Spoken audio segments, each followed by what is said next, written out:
Hi, so my name is Tiffini Gatlin. My business is Latched Beauty, and we help improve the time that women spend on styling their hair. So, again, my name is Tiffini Gatlin. I am the CEO and founder of Latched Beauty. And again, we improve the time that Black women spend on styling their hair. Um, it is a lot of work to style textured hair, and I wanted to solve that problem. I wanted to create a solution to help women to decrease the time that it takes to style their hair. We can go to the next slide.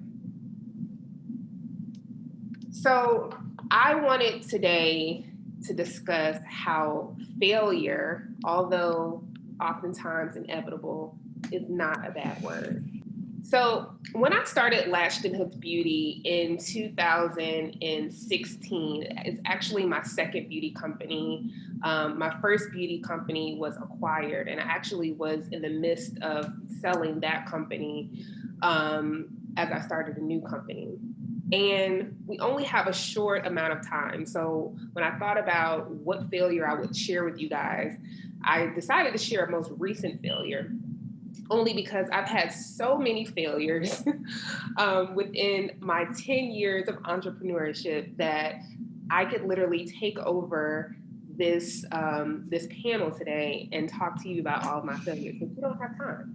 So I focused on one, and Lashed and Hooked Beauty, we focus on hair. We lead with hair extensions for Black women. And the reason why we do that is because in my research, I found that it doesn't matter if, and actually, I'll say this, as a woman in general, our hair is probably the most important thing when it comes to getting ourselves together. So we're leading with hair because we felt that it doesn't matter if you have lipstick, a new dress, a new pair of shoes, nice earrings. If your hair isn't together as a woman, nothing else seems to kind of, makes things feel put together. And I'm seeing a lot of yeses, so I see you ladies are with me.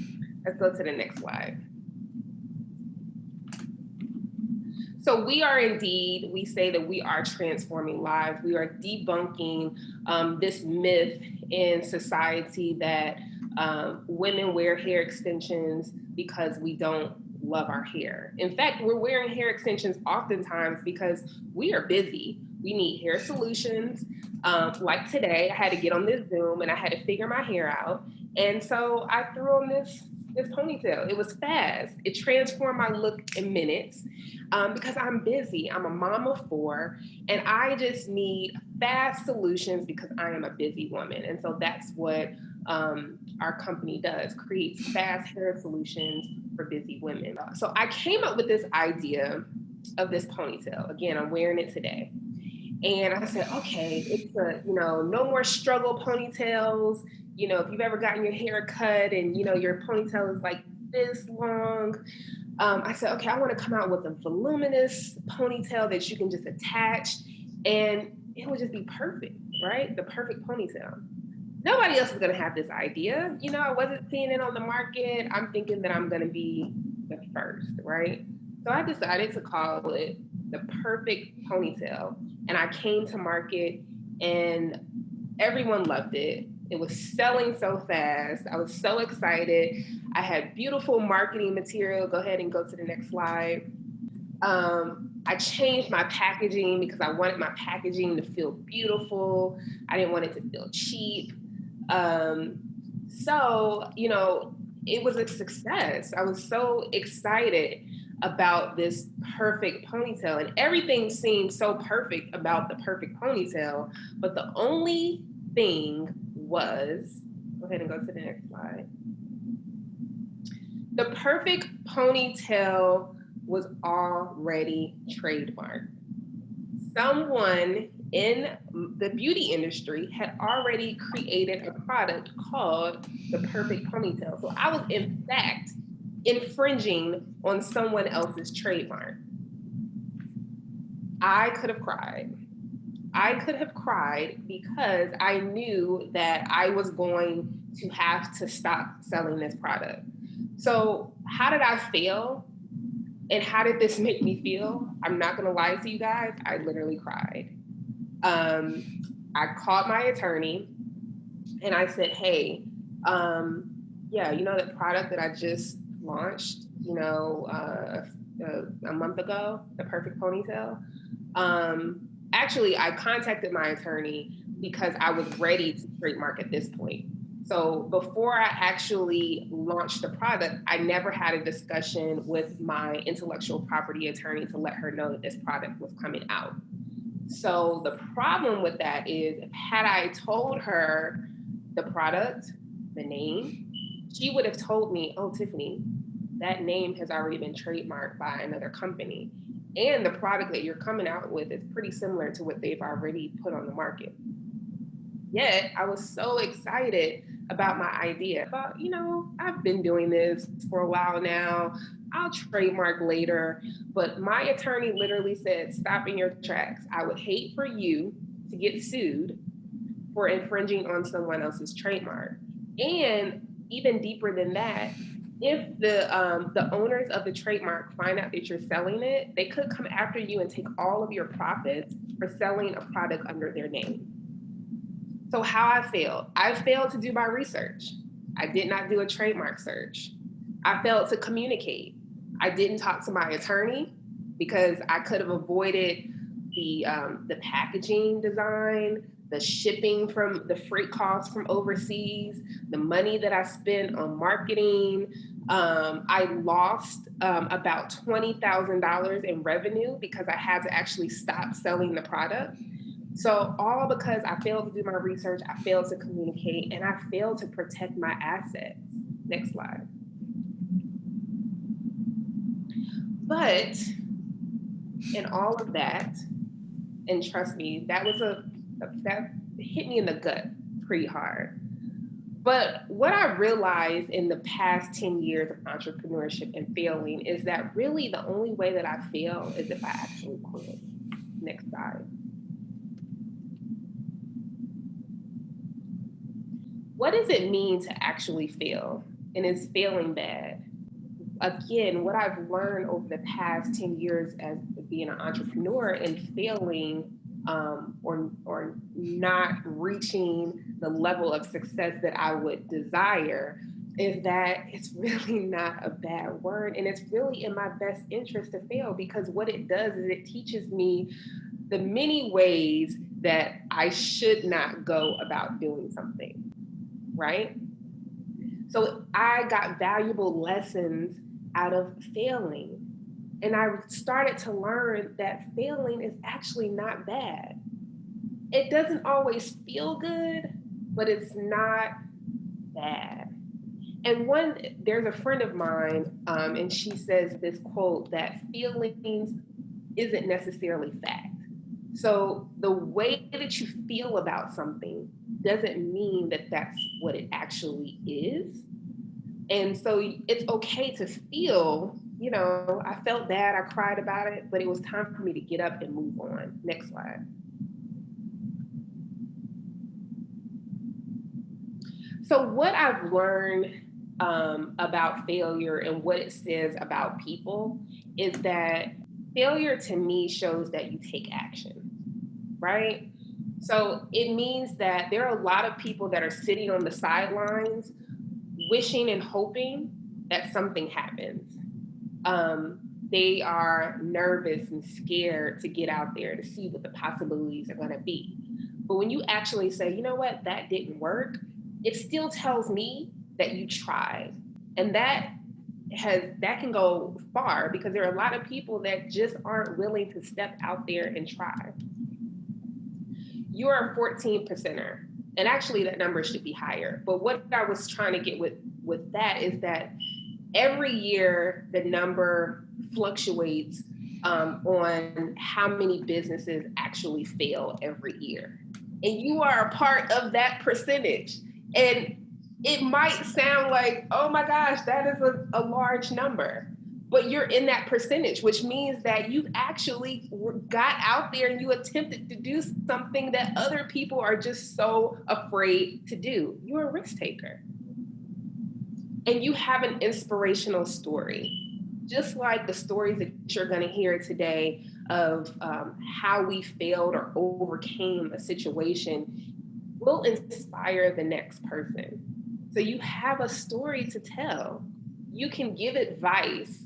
You can give your knowledge about how you overcame something, and you inspire somebody that you didn't even know that you would. So you are an inspiration. You have it. Everybody here probably has an inspirational story that they can share. Next slide. So it's all about changing your mind. When I lost over $20,000 2 months ago, I was literally sitting at my desk crying because, let's face it, again, I am still scaling and growing in my business, and that type of money I don't want to lose, right? I don't have that type of money to lose. So I wanted to make sure that I felt, what I was going through, but I also had to say, okay, what is the next step? What is the next step in my process? This happened, and now I have to address. So I could have stayed in my feelings, or I can get up and move on. So what I did was, one, I talked to my attorney, figured out what I needed to do. I rebranded. So I took a couple weeks and came up with a new name. So I went from the perfect ponytail to Latched ponytail, which sounded super ridiculous. But one of the things that my attorney taught me is that come up with a name that isn't specifically descriptive with your product, but come up with a name that does sound pretty ridiculous, but still, is associated with your product. So I came up with Latched because this is a ponytail that you attach to your hair to give you more volume. So I was like, oh, Latched sounds nice. And it was fun actually coming up with the new name. So mind shift, going from failure to how could I have done this differently? Instead of saying you failed, think about how you tried a way that just didn't work out, right? What valuable lessons did you learn? Take a moment to think about what you learned. And then now I have a new skill. You just picked up a new skill. How can you use what you've learned to teach others? And again, how can you use your story of failure to inspire someone else? I went on social media and not only told all of my customers about how I feel, I also went on my personal page and I told them this story about how I didn't consult with my attorney and I had to stop selling the perfect ponytail for a month and I've lost revenues and I had to rebrand. And so many people were like, oh my gosh, we love the fact that you were transparent and that you came out and told us about it. It actually made more people want to buy because I was relatable. They said, oh, she makes mistakes too. So don't feel that you have to keep your quote unquote failures inside because if you're ashamed. Tell people. You'll be so surprised how, one, getting it off your chest makes you feel better, and two, how it inspires somebody else.